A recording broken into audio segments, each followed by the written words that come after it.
I trained as a literature and writing professor, and that was my job for a while, but I married into the military. And so as you move around the country, teaching jobs are kind of difficult. So I ended up transitioning into working in publishing, and I worked as a ghostwriter for 14 years.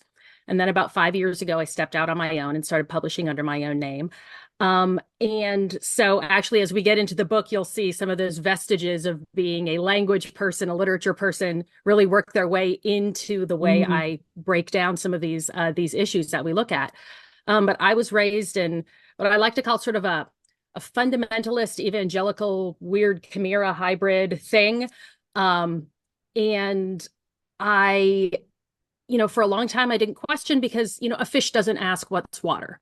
And so, we choke down that cognitive dissonance because we are raised to be the good little soldiers. But I started my deconstruction process around 2009 to 2010 and didn't really have the language for it at the time.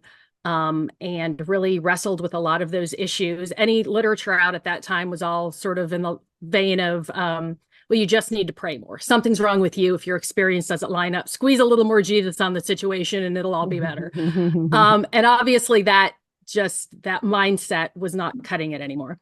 And so that was the sort of the origin story of my first book, which is called Gaslighted by God, Reconstructing a Disillusioned Faith. And then out of that book, I had a chapter that looked at spiritual abuse and anxiety, and that was the impetus for my new book, Holy Ghosted.